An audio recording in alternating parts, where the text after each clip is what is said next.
if you awaken from this illusion, and you understand that black implies white, self implies other, life implies death, or shall I say, death implies life,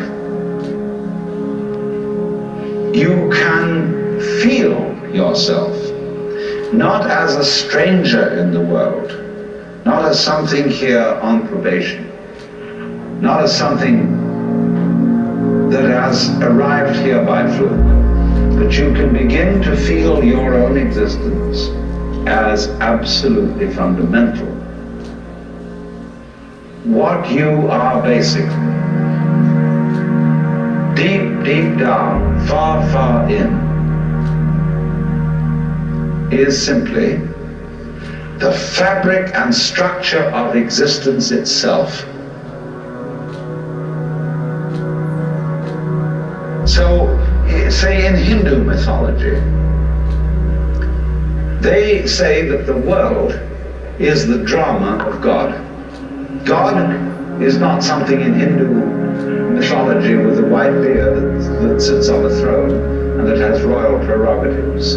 God in Indian mythology is the self, Sat Chidananda, which means Sat, that which is, Chit, that which is consciousness, that which is Ananda is bliss.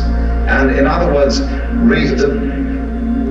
what exists, reality itself, is gorgeous. It is the plenum, the fullness of total joy. Wow-wee. And all those stars, if you look out in the sky, as a firework display like you see on the 4th of July, which is a great occasion for celebration.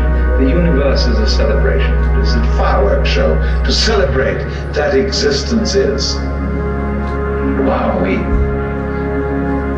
And then they say, but however, there's no point just in sustaining bliss.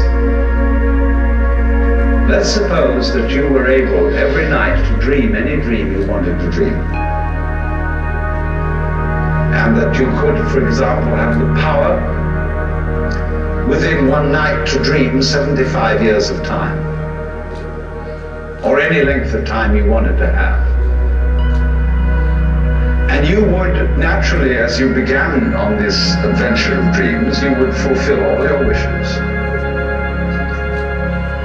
You would have every kind of pleasure you could conceive. And after several nights of 75 years of total pleasure each, you would say, well, that was pretty great. But now let's have a surprise. Let's have a dream which isn't under control. Well, something is going to happen to me that I don't know what it's going to be.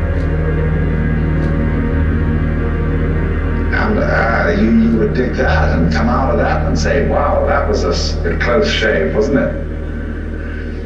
And then you would get more and more adventurous, and you would make further and further out gambles as to what you would dream. And finally, you would dream where you are now. You would dream the dream of living the life that you are actually living today. That would be within the infinite multiplicity of choices you would have, of playing that you weren't God. Because the whole nature of the Godhead, according to this idea, is to play that he's not. The first thing he says to himself is, man, get lost. Because he gives himself away. The nature of love is self-abandonment, not clinging to oneself, throwing yourself out, as in, for example, in basketball, you're always getting rid of the ball. You say to the other fellow, have a ball, see? And that keeps things moving. That's the nature of life.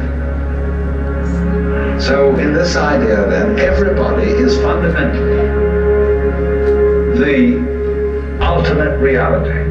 Not God in a politically kingly sense, but God in the sense of being the self, the deep down basic whatever there is. And you're all that.